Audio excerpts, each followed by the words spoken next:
नमस्कार, सुप्रभात. मी प्रणिता बोरसे. आपण पाहत आहात TV9 मराठी आणि आता बुलेटिन मध्ये पाहणार आहोत 36 जिल्हे 72 बातम्या.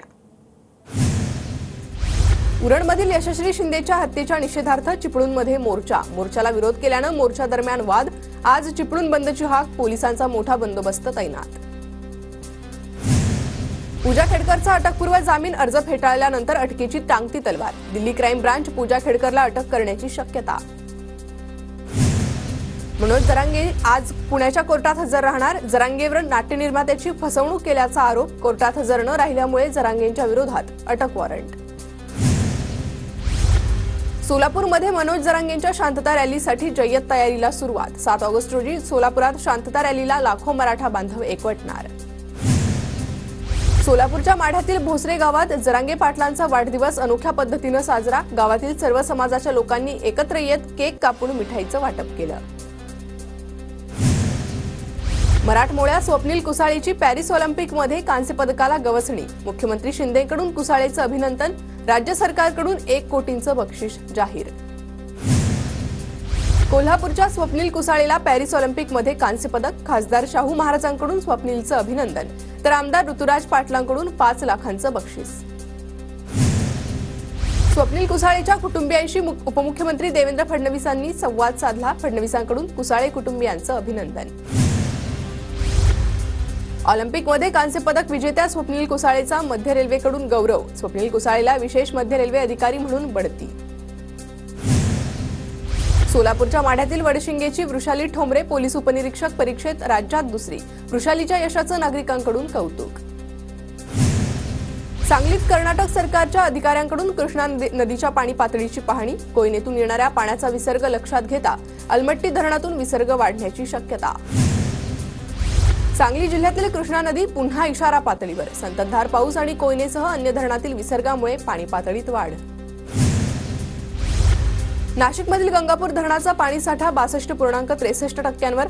गंगापूरसह काश्यपी, गौतमी, गोदावरी आणि आळंदी धरणाच्या पाणीसाठ्यात वाढ. सिंधुदुर्ग जिल्ह्यात मुसळधार पावसामुळे तेरेखोल नदीला पूर. बाजारपेठेत 1 ते 2 फुटांपर्यंत पाणी साचलं. मुसळधार पावसामुळे जनजीवन विस्कळीत. पुण्याच्या भोर तालुक्यात सुरू असलेल्या पावसामुळे भाटघर धरण 95% भरलं.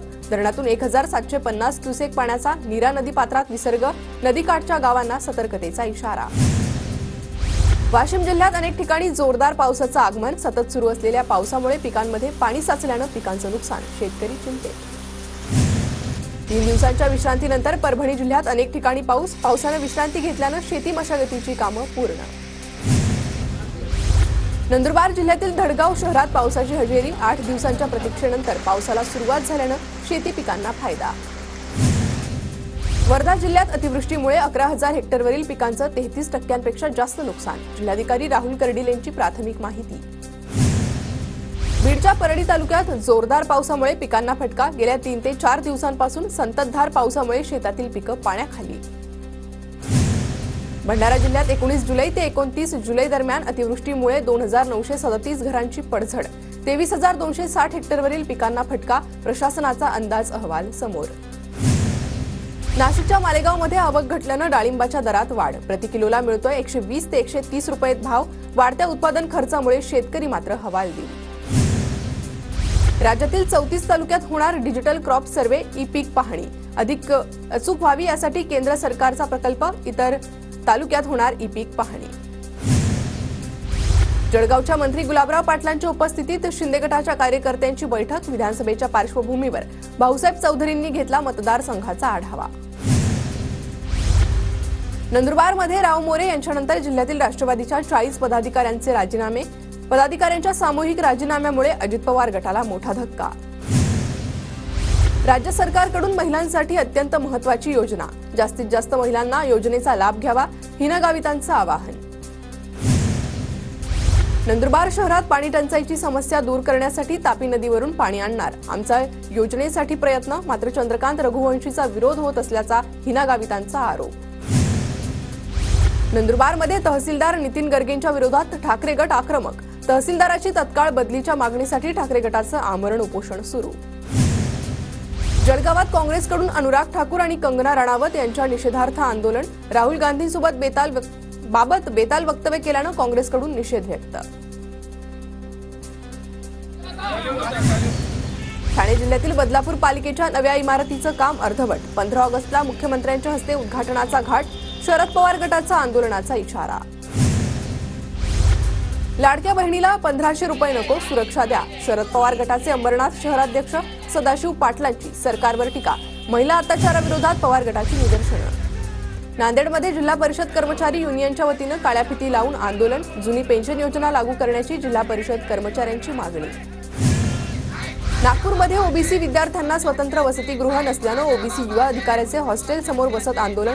मागील वर्षी 15 ऑगस्टपर्यंत विद्यार्थ्यांना हॉस्टेल देण्याचे आश्वासन दिलं होतं. सासवडच्या शेतकऱ्यांचा श्री संत ज्ञानेश्वर महाराज महामार्गावरील संपादित जमिनीच्या विरोधात आंदोलनाचा पवित्रा. अनेक दिवसांपासून संपादित केलेल्या जमिनीचा मोबदला न दिल्याचा शेतकऱ्यांचा आरोप. शिवसेना ठाकरे गटाचे जिल्हाध्यक्ष संदीप गिऱ्हेंच्या नेतृत्वात पोंभुर्णा तहसील कार्यालयात आंदोलन. कार्यालयात माठ फोडत अधिकाऱ्यांवर दूषित पाणी फेकून संताप व्यक्त. लातूरमधील दादगी इथं तेरणा नदी पात्रात कोळी समाजाचं जलसमाधी आंदोलन. महादेव कोळी समाजाला देण्यात येणाऱ्या एसटी प्रमाणपत्रासाठीच्या जाचक अटी शिथिल करण्याची मागणी. ऐन पावसाळ्यात धुळे जिल्हाधिकारी कार्यालयात पालिकेच्या टँकरनं पाणी पुरवठा. जिल्हाधिकारी कार्यालयाची ही परिस्थिती असेल तर शहराचं काय, नागरिकांचा सवाल. नंदुरबार जिल्ह्यात महात्मा गांधी ग्रामीण रोजगार हमी योजनेअंतर्गत 1911 कामं सुरू. 1,41,000 लोकांना रोजगार. धुळे महापालिकेकडून रस्ता साफ करण्यासाठी घेतलेल्या मशीनची ट्रायल. पावसामुळे रस्त्यावर साचणारी माती कचरा साफ करण्यासाठी मोठी मदत होणार. अंबरनाथमधील महापालिकेच्या प्रसाधन गृहांचं कुलूप अखेर उघडलं. TV9 मराठीने बातमी दाखवल्यानंतर पालिका प्रशासनाला जाग. नागरिकांची गैरसोय टाळणार. नंदुरबार जिल्ह्यात पावसामुळे 40हून अधिक एसटी बसच्या फेऱ्या रद्द. एसटी महामंडळाला लाखो रुपयांचा फटका. प्रवाशांची देखील मोठी गैरसोय. पालघरमधील मच्छीमार बोटी अजूनही 15 दिवस मासेमारीसाठी समुद्रात जाणार नाही. 15 दिवस मासेमारी न करण्याचा पालघरमधील मच्छीमारांचा निर्णय. रत्नागिरीत जुलै महिन्यातील रेशन ऑफलाईन पद्धतीने वितरित करण्याच्या सूचना. रेशन घेणाऱ्याचे नाव, सही आणि रेशन कार्ड नंबर दाखवून धान्याचं वाटप सुरू. पुण्याच्या खेडमध्ये महसूल दिनाच्या निमित्तानं महसूल सप्ताहाचं आयोजन. शासनाच्या विविध योजना नागरिकांपर्यंत पोहोचाव्या यासाठी कार्यक्रम. बदलापूरच्या चिंतामणी क्रिएशन्सचे इको फ्रेंडली गणपती बाप्पा परदेशवारीला रवाना. यंदा परदेशातही साजरा होणार पर्यावरणपूरक गणेशोत्सव. गोंदियाच्या नवेगाव बांध येथील गावकऱ्यांना अतिसाराची लागण. दूषित पाणी पुरवठ्यामुळे अतिसाराची लागण. 12 रुग्णांवर जिल्हा रुग्णालयात उपचार सुरू. नाशिकच्या मालेगावमध्ये कायदा आणि सुव्यवस्था राखण्यासाठी पोलिसांचं संचलन. सण उत्सवाच्या पार्श्वभूमीवर शहरातील मध्यवर्ती भागातून पथसंचलन.